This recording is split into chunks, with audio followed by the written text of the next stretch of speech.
Register নকৰে, it will be registered by the sub registrar. আমাৰ যেটো সৰকাৰি বিষয়াই এই বিয়াখন ৰেজিষ্টাৰ কৰিব। কিন্তু বিয়া সম্পন্ন কৰাৰ যেটো অধিকাৰ সকলো ধৰ্মৰে আছে, বিয়া যেনেকে হিন্দুত বামুণে বিয়া পাতে, শংকৰ সংঘত তেওঁলোকৰ নিয়মত বিয়া হয়, ইছলামৰো বিয়া পতাৰ যেটো বিধিটোত এই আইনখনত কোনো নতুন ব্যৱস্থা আনা নাই, যেটো যি ধৰণে ইছলাম লোকসকলে নিজৰ বিবাহ সম্পন্ন কৰে ইমামসকলৰ উপস্থিতিত বা যি ধৰণে কৰে তেনেকেই কৰিব। Only restriction is on registration. আগত ৰেজিষ্ট্ৰেশ্যনটো কাজিয়ে কৰিছিল, এতিয়া ৰেজিষ্ট্ৰেশ্যনটো সাব ৰেজিষ্টাৰে কৰিব। আৰু আগতে মাইনৰৰো বিয়া ৰেজিষ্টাৰ হৈছিল, এতিয়া মাইনৰ ছোৱালীৰ বিয়া ৰেজিষ্টাৰ হ'ব নোৱাৰে। গতিকে এই এটা আমাৰ ইম্পৰ্টেণ্ট সিদ্ধান্ত এটা আজি অনা হৈছে।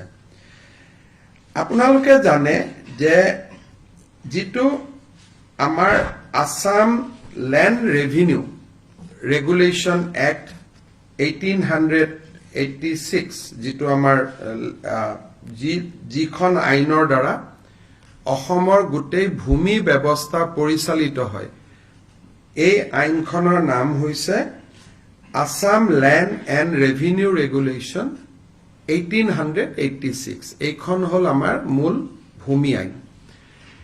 এই আইনখনত গোপীনাথ বৰদলৈ বিষ্ণুৰাম মেধিৰ সময়ত চেপ্টাৰ 10 আহিছিল, আৰু চেপ্টাৰ 10ত tribal belt and block create কৰা হৈছিল। আজি এটা অসমৰ বাবে ঐতিহাসিক মুহূৰ্ত, য'ত আমি আসাম ল্যান্ড ৰেভিনিউ ৰেগুলেশ্যন 1886ত আমি চেপ্টাৰ 12 এটা ইনকৰ্পৰেট কৰিছো। মই আকৌ কৈছো, গোপীনাথ বৰদলৈ বিষ্ণুৰাম মেধিৰ দিনত চেপ্টাৰ 10 আহিছিলে to give protection to the tribal belt and block. আজি আমি আগুৱাই গৈ এতিয়া আমি ইয়াত চেপ্টাৰ 12 ইনকৰ্পৰেট কৰিলো। চেপ্টাৰ 12টো কি হ'ব? To create heritage block surrounding a iconic structure.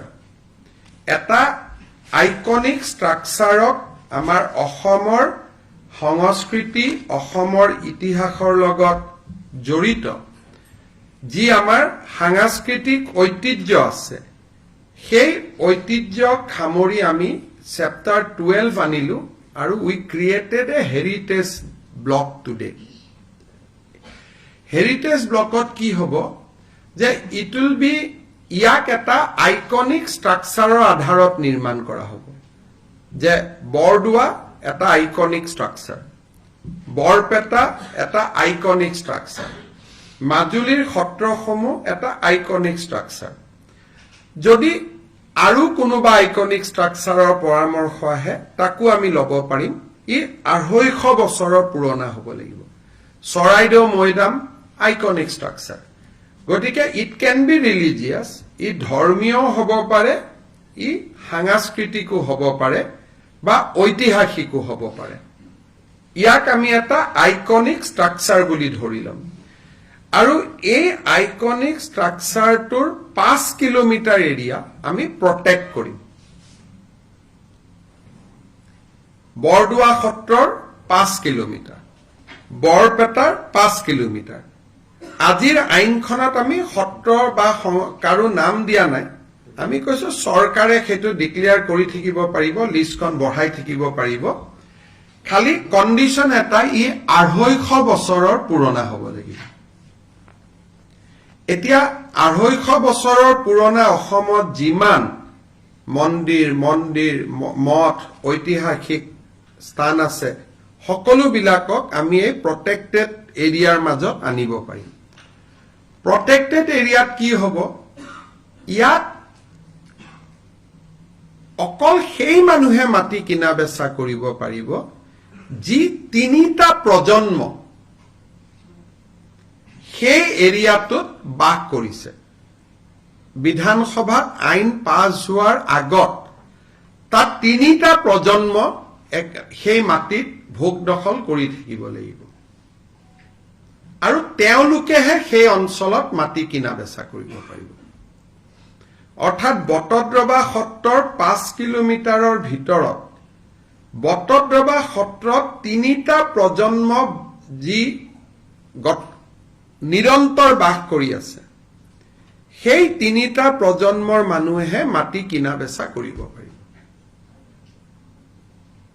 Barpeta সত্ৰখনক যদি আমি চেণ্টাৰত লৈ লওঁ, বৰপেটা সত্ৰৰ 5 কিলোমিটাৰ যি এৰিয়া হ'ব, সেই এৰিয়াৰ মাটি অকল সেই অঞ্চলত 3টা প্ৰজন্ম বাস কৰি থকা মানুহে সেই মাটি কিনা বেচা কৰিব পাৰিব। মোৰ অসমত 3টা প্ৰজন্ম হলে নহব, সেই নিৰ্দিষ্ট হেৰিটেজ ষ্ট্ৰাকচাৰটোৰ 5 কিলোমিটাৰৰ আশে পাশে মোৰ 3টা প্ৰজন্ম হ'ব লাগিব। অৱশ্যে যোনে ইতিমধ্যে মাটি কিনি লৈছে তেওঁলোকক উচ্ছেদ কৰাৰ কথা নুঠে, কিন্তু কাবাৰ যদি মাটি ৰেজিষ্ট্ৰেশ্যন হোৱা নাই, একচনীয়া পট্টা হৈ আছে বা কিবা হৈ আছে, আইনৰ গণ্ডিৰ ভিতৰত আহি যাব। যদি অলৰেডি ৰেজিষ্ট্ৰেশ্যন হৈ গ'ল, ক্লিয়াৰ পজিশ্যন হৈ গ'ল, তেতিয়া বেলেগ কথা। এই আইনখনত বৰ্তমান আমি কিন্তু মাজুলীৰ ক্ষেত্ৰত এটা এক্সেপশ্যন আছে। বৰপেটা সত্ৰৰ 5 কিলোমিটাৰ, কিন্তু মাজুলী গোটেই জিলাখনকে আমি এইটো এৰিয়াত আনিছো। কাৰণ আমি ভাবো যে দলং দুখন নিৰ্মাণ হোৱাৰ পিছত মাজুলীত বহুত ব্যৱসায়িক উদ্যোগিক প্ৰতিষ্ঠান আদি গৈ মাজুলীৰ আধ্যাত্মিক ঐতিহ্যটো বিনষ্ট কৰি দিব পাৰে। সেইকাৰণে মাজুলীৰ মাটি এতিয়াৰ পৰা মাজুলীত 3টা প্ৰজন্মই যি বাস কৰিছিল তেওঁলোকেহে কিনা বেচা কৰিব পাৰিব। মাজুলীৰ ক্ষেত্ৰত সেই এক্সেপশ্যনটো অনা হৈছে, বাকীৰ ক্ষেত্ৰত 5 কিলোমিটাৰ, কিন্তু মাজুলীৰ ক্ষেত্ৰত পুৰা জিলাখন। ইয়াত যদি কোনোবাই, এতিয়া আমি কামাখ্যাৰ কথাটো অনা নাই, কিন্তু কালি যদি কোনোবাই কৈ দিয়ে কামাখ্যাকো ডিক্লেয়াৰ কৰক, কৰিব পাৰে। কিন্তু প্ৰথম পৰ্যায়ত আমি বৰপেটা, বটদ্ৰৱা আৰু মাজুলীক লৈ আমি আগবাঢ়িব খুজিছো। আৰু মই ভাবো যে এই আইনখন যদি বহুত দিন আগতে পাছ হলহেঁতেন, আজি বটদ্ৰৱা বা বৰপেটাৰ পৰিৱেশটো সম্পূৰ্ণ এটা বেলেগ হৈ থাকিলহেঁতেন। আৰু ই এটা অসমৰ জাতীয় জীৱনৰ এটা ঐতিহাসিক মুহূৰ্ত। আৰু আমি এনে এখন আইন বিধানসভাত আনিম আপোনালোকক জনাবলৈ পাই মই নিজেও গৌৰৱ অনুভৱ কৰিছো। আজিৰ কেবিনেটে আৰু এটা মানুহৰ জীৱনৰ লগত জড়িত খুব ইম্পৰ্টেণ্ট সিদ্ধান্ত লৈছে যে আমাৰ ট্ৰাইবেল বেল্ট এণ্ড ব্লকৰ বাহিৰতো শিডিউল ট্ৰাইব আৰু শিডিউল কাষ্ট মানুহ গাঁও পাতি বাস কৰে। আৰু য'ত 80% এণ্ড এবভ শিডিউল কাষ্ট বা শিডিউল ট্ৰাইব মানুহ আছে, সেই গাঁওবিলাককো আমি micro tribal belt and block কৰিব খুজিছো, যাতে শিডিউল কাষ্ট আৰু শিডিউল ট্ৰাইব মানুহৰ মাটিৰ অধিকাৰ ইনটেক্ট হৈ থাকে। তাত প্ৰটেক্টেড ক্লাছে সুবিধা পাব মাটি কিনা বেচা কৰাৰ কাৰণে, that is a different thing. কিন্তু শিডিউল ট্ৰাইব আৰু শিডিউল কাষ্ট গাঁওবিলাকক আমি tribal belt and block declare কৰিব খুজিছো। আৰু এই গাঁওখিনি কোনখিনি গাঁও মাইক্ৰ ট্ৰাইবেল বেল্ট ব্লকত আহিব বিচাৰিব, আমি ৰাইজৰ পৰাই আবেদন খুজিম, আমি জোৰ কৰি নকৰো। এই গাঁওখিনি আইডেণ্টিফাই কৰাৰ কাৰণে আমি এখন কেবিনেট কমিটি কৰি দিছো, য'ত ৰণোজ পেগু, উৰ্ষা গৌৰা ব্ৰহ্ম আৰু পীযুষ হাজৰিকা কমিটিখনত থাকিব। আৰু 15 ছেপ্টেম্বৰৰ ভিতৰত এই কমিটিখনে গাঁওখিনিৰ নাম আমাক দিব, আমি যাতে নটিফাই কৰিব পাৰো। থাৰ্ড, মাটিৰ লগতে জড়িত মিছন বসুন্ধৰা 2ৰ সময়ত গুৱাহাটীত আমি আবলটন কৰা মাটি বা নগৰ অঞ্চলত আমি আবলটন কৰা মাটি প্ৰিমিয়াম হাই হোৱাৰ কাৰণে মানুহে ল'ব পৰা নাছিলে। যাতে দুখীয়া দৰিদ্ৰ মানুহেও মাটিখিনি ল'ব পাৰে, মিছন বসুন্ধৰা 3 2 অক্টোবৰত আৰম্ভ হ'ব। তাৰ আগতে যোগেন মহান আৰু অশোক সিংঘালৰ নেতৃত্বত আমি এখন কমিটি কৰি দিছো তেওঁলোকে যাতে দৰিদ্ৰ আৰু মধ্যবিত্ত মানুহে প্ৰিমিয়াম দিব পৰাকৈ গুৱাহাটীৰ মাটিৰ দামখিনি ধাৰ্য কৰে গুৱাহাটীত চৰকাৰী মাটিত বাস কৰি থকা মানুহ ডিব্ৰুগড় তিনচুকীয়া তেজপুৰ গাঁৱত আমাৰ 1000 টকা ফিক্সড আছিল কিন্তু টাউনত প্ৰিমিয়ামটো মাৰ্কেট ভ্যালুত আমি লব খোজা কাৰণে বহুত মানুহে মাটিটো লব পৰা নাই সেইকাৰণে দৰিদ্ৰ আৰু মধ্যবিত্ত মানুহে লব পৰাকৈ আমি মাটিৰ প্ৰিমিয়াম ৰেটটো আমি ধাৰ্য কৰিব খুজিছো আৰু তাৰ কাৰণে মন্ত্ৰী অশোক সিংঘাল আৰু আমাৰ মন্ত্ৰী যোগেন মহানক দায়িত্ব দিয়া হৈছে আজিৰ কেবিনেটত আমাৰ জীৱিকা সখী বাইদেউসকল আছে কিছু জীৱিকা সখী 5242 গৰাকী বাইদেৱে স্কুটি পোৱা নাছিল তেওঁলোকক আমি একোখনকৈ স্কুটি দিবৰ বাবে সিদ্ধান্ত গ্ৰহণ কৰিছো কিছু ট্ৰান্সপোৰ্ট টেক্সত আমাৰ হাল খলনি আছে বিশেষকৈ ই-ৰিক্সা আদি সহায় কৰাৰ কাৰণে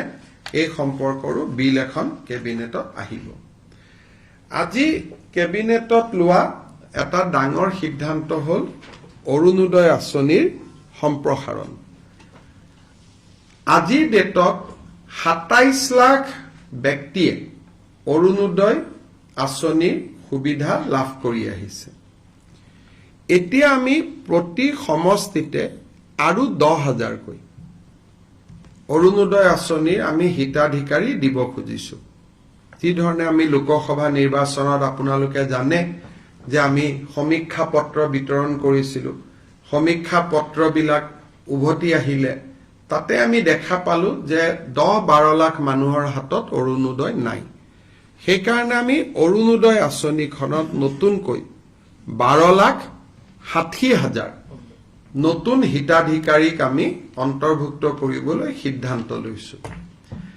ই অৰুণোদয় 3 নামেৰে জনাজাত হ'ব অৰুণোদয় 2ৰ বেনিফিচিয়াৰী সকলেও 3ৰ বাবে নতুনকৈ আবেদন কৰিব লাগিব আৰু 3ত নতুনকৈ আবেদনকাৰী অন্তৰ্ভুক্ত হ'ব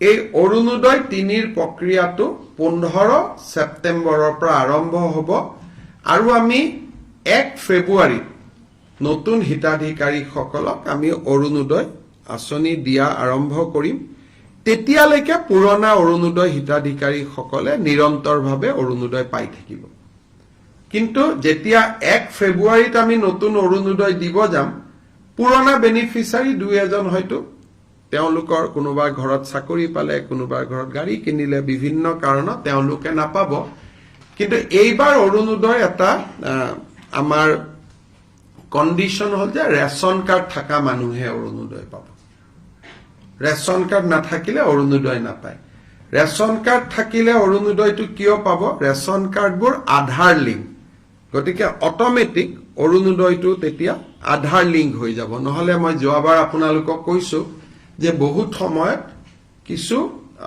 অৰুণোদয় বেনিফিচিয়াৰী কিছুমান মানুহৰ নাম সোমাইছে যাক বিচাৰি পাব দিগদাৰী হয় পিছত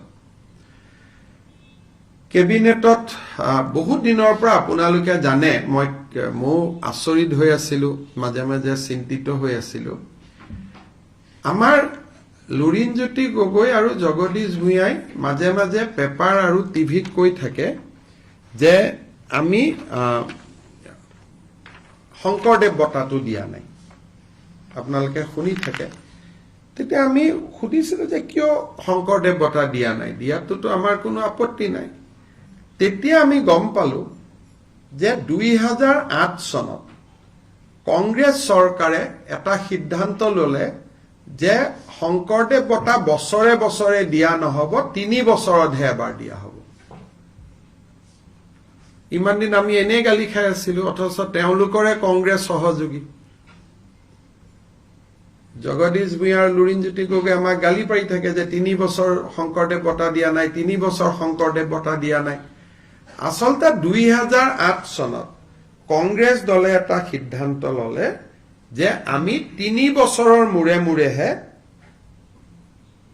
শংকৰদেৱ বঁটা আমি দিব পাৰিম সেইকাৰণে 2011ত কনকসেন ডেকাক দিছিলে 2008ত শৰ্মিলা টেগুৰক দিছিলে 9-10 দিয়া নাছিলে আকৌ 2014ত ML ভাৰাদে পাণ্ডেক দিলে 12-13 দিয়া নাছিলে সৰ্বানন্দ সোণোৱালৰ চৰকাৰেও তেনেকে 17 আৰু 20ত দিলে বশিষ্ঠদেৱ শৰ্মা আৰু ভৱপ্ৰসাদ চলিহা এতিয়া 3 বছৰ হৈ গ'ল 2023 গতিকে 2023 চনৰ শংকৰদেৱ বঁটাৰ বাবে আমি বিশিষ্ট নৃত্যবিদ সোণাল মানসিঙক আজি এক্সপাৰ্ট কমিটিৰ অপিনিয়ন মতে আমি নিৰ্বাচিত কৰিছো গতিকে ইমান দিন আমি এনে গালি খাই আছিলো আজিহে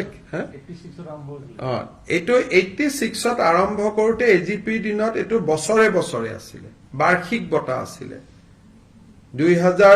1986ত আৰম্ভ কৰিছিলে প্ৰথম বঁটা কীৰ্তিনাথ হাজৰিকাই পাইছিলে 87ত ভূপেন হাজৰিকাই পাইছিলে 88ত সত্যজিৎ ৰয়ে পাইছিলে এনেকে 89ত মহেশ্বৰ নয়গে পাইছিলে কিন্তু 2008ত কংগ্ৰেছ চৰকাৰে যি কাৰণে নহওক কিয় সোণাল মানসিং জানে তেওঁ পদ্মশ্ৰী হয় ৰাজ্যসভাৰ সোণাল মানসিং পদ্ম বিভূষণ হয় তেখেত সোণাল মানসিং সো 3 বছৰত দিয়াৰ সিস্টেমটো 2008ত কংগ্ৰেছ চৰকাৰৰ দিনত আৰম্ভ হৈছিলে গতিকে আমাক মিছামিছি ইমান দিন আমি গালি খাই থাকিলো আজি কেবিনেটত কথাটো ওলালে গতিকে একেবাৰে সময়ত আপোনালোকে ক'ব পাৰে যে 23ৰটো 4 মাহ দেৰি হৈছে বুলি 24ত কিন্তু এক্সেক্টলি 3 বছৰৰ মূৰে মূৰে দিয়া হয় গতিকে আমি সোণাল মানসিঙক দিবৰ কাৰণে আমি সিদ্ধান্ত লৈছো আৰু তেখেতে যেটো দিনতে সন্মতি দিয়ে তেনেকে আমি নৱেম্বৰ মাহত আমি এটা অনুষ্ঠান কৰি তেখেতক আমি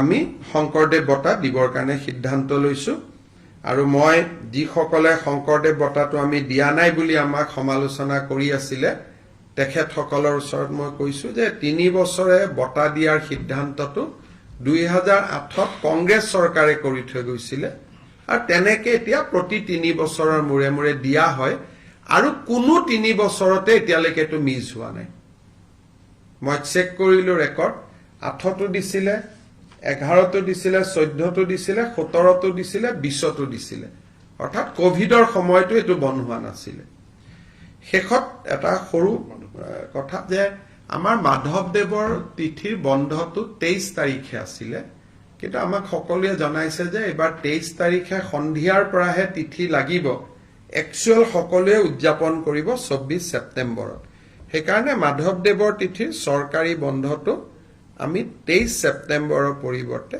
24 ছেপ্টেম্বৰলৈকে আমি লৈ গৈছো আৰু কিছু সৰু সৰু সিদ্ধান্ত কেবিনেটত আছে তো টুইট বা সোশ্যাল মিডিয়া যোগে আপোনালোকে জানিব পাৰিব যদি কিবা আপোনালোকৰ দুই এটা প্ৰশ্ন আছে কৰিব পাৰে আৰু ৰাতিপুৱা মই যথেষ্ট কৈছো গতিকে এইখিনি ৰিপিট নকৰি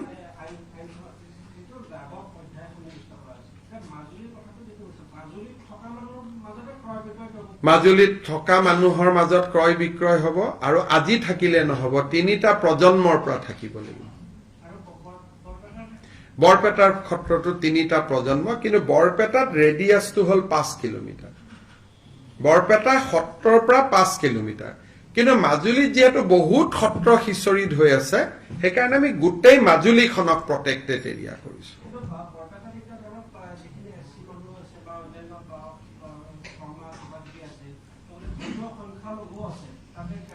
ধৰ্মীয় সংখ্যালঘুও কিনিব পাৰিব যদি 3টা প্ৰজন্মৰ আগৰ পৰা তেওঁলোক আছে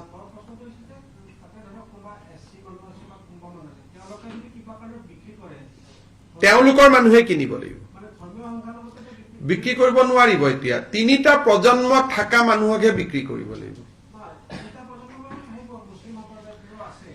তেতিয়া পাৰিব কিন্তু আমি জানা 3টা প্ৰজন্ম তাতে থকা মুছলিম সম্প্ৰদায় নাই 51 চনত তাত কোনো মুছলিম সম্প্ৰদায়ৰ মানুহ নাছিলে আমি হিসাব কৰি লৈছো 3টা প্ৰজন্ম মানে 1951 হ'ব আৰু বিপ্লৱ শৰ্মা কমিটিৰ ৰিপৰ্ট 1951 গতিকে তিনিটা প্ৰজন্ম মানে ৭৫ বছৰ ৭৫ বছৰ মানে 1951 আৰু 1951ত তাত এজনো ধৰ্মীয় সংখ্যালঘু নাছিলে বটদ্ৰৱাটো নাছিলে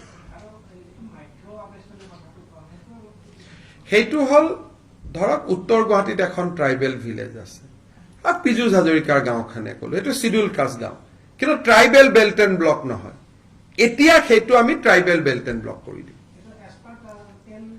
as per chapter 10 যেটো মাইক্ৰো ট্ৰাইবেল আগতে chapter 10ত আছিল ট্ৰাইবেল বেল্ট ব্লক এটা ডাঙৰ এৰিয়া তাত অলপ আমি সংশোধন আনিলো আনি সৰু সৰু গাঁওকো আমি tribal belt and block declare কৰাৰ অধিকাৰ আনিলো আগতে গোটেই অসমত 12টা ট্ৰাইবেল বেল্ট এণ্ড ব্লক আছিলে মাৰ্ঘেৰিটা ট্ৰাইবেল বেল্ট বহুত ডাঙৰ জায়গা সেইখিনি কন্টিনিউ কৰিব তাত আমি কোনো বাধা দিয়া নাই তো যেনেকে আছে তেনেকে থাকিব কিন্তু উত্তৰ গুৱাহাটীত ৰধলা বুলি এখন বড়ো সমাজৰ গাঁও আছে এতিয়া তাত ইণ্ডাষ্ট্ৰিয়েলাইজেশ্যন হৈছে ট্ৰাইবেল বেল্ট এণ্ড ব্লক নহয় গতিকে বড়ো মানুহখিনিৰ মাটিটো লাহে লাহে যাব আৰম্ভ হৈছে গতিকে সেই গাঁওখন এতিয়া ট্ৰাইবেল বেল্ট এণ্ড ব্লক হ'ব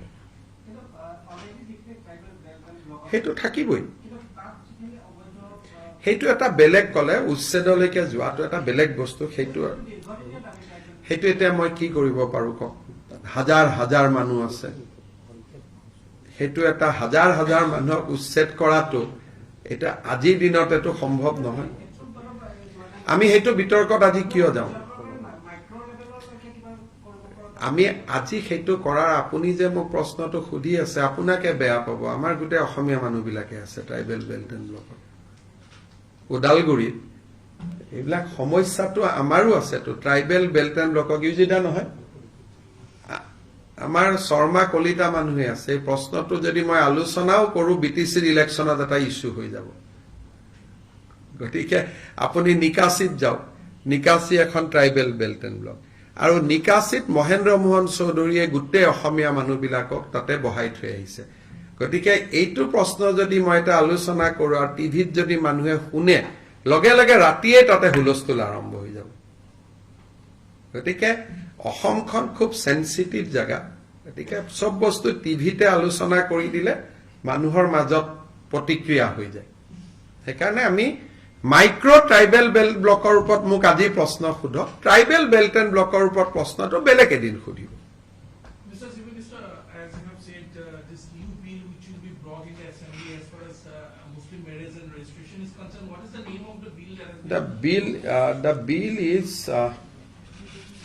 The bill is the Assam Compulsory Registration of Muslim Marriage and Divorce Bill 2024. And if you can also throw some light on the new provision of Section 12 in the Assam Land and Revenue Regulation Act of 1996. If you can throw some light on the aspects that will be covered as far as the Chapter 12 of this new Assam Land and Revenue Regulation Act. Chapter 12 is basically we have created a heritage belt and block. So if there is any heritage structure like for the outside people like Kamakhya is a heritage structure like the Namghar established by Srimanta Madhav Dett in Borpeta is a heritage structure. If that structure is 250 years old then 5 kilometer of that structure will be declared as a protected area. And in protected area, the land purchase and sale can happen only within the family who has lived in that protected area for 3 generations. So it will go back to 1951 basically. Sir, this Assam Compulsory Registration of Divorce Bill, can you just give us a small brief on Hindi for our? देखिए हमारे जो मुस्लिम विवाह होते थे उनको काजी register करते थे आज से ये सरकार में रजिस्टर होगा और उस बिल में पहले प्रावधान था कि माइनर का मैरिज भी रजिस्टर हो सकता है आज से माइनर का शादी रजिस्ट्रेशन नहीं होगा तो बेसिकली यही 2 प्रोविजन है This will also move to basically child marriage. We want to attack on the child marriage. So if any company or industry want to install in Majuli? No. But if they want to do something, government can always acquire land. But only government can acquire land. They cannot do anything. So this will protect Majuli, because after Saraidev, our next idea is to go to UNESCO to declare Majuli as a World Heritage. So after bridge, which is coming in both sides, industry will come, establish industry in Majuli. Then how it will be a World Heritage site. So basically we are trying to protect the spiritual and cultural identity of Majuli. Now if the people of Majuli says, no, keep one area for industrialization, we are okay. That is why this bill only says that 250-year-old. Now what are those structures that we are not identifying as of now? That we'll do in a due course of time. But we identified initially Borpeta, Bordua and Majuli. But list can go bigger. List can be bigger also. So Saraidev Moidam can be included if the local people demands. Tomorrow Ronghor can be included if local people demands. Tomorrow Tolatal Ghar can be included if the local people demands. So, but we are not doing this right now. We are only identifying 3 areas. But this can become bigger and bigger, provided people willingly approach government. আৰু micro tribal belt and ব্লকতো আমি কাকো জোৰ কৰি নকৰো। Cabinet কমিটিখনক যি গাঁৱৰ মানুহে আবেদন কৰিব, ধৰ কোনেও আবেদনে কৰা নাই, তেতিয়া আমি জোৰ কৰি কাকো কৰিব নোখোজো। এইটো হ'ব ভলেণ্টিয়াৰী বেচিছত, কিন্তু এবাৰ কৈ দিয়াৰ পিছত সেইটো ঘূৰাব নোৱাৰিব। স্যাৰ, কিছু ভুৱা ট্ৰেডিং এপৰ জৰিয়তে অসমৰ বিভিন্ন লোকৰ আজি কেবিনেট ডিচিশ্যনত এইটো নকওঁ, পিছত কথা পাতি ল'ম। কিন্তু মই ঘটনাটো জানো, মই বুজি পাই আছো, তাৰ লগত সেই বিষয়ে মই কম পিছত। আজি আৰু বহুত দীঘল হৈ যাব। এই বিল কেইখন এইবাৰটো হ'ব।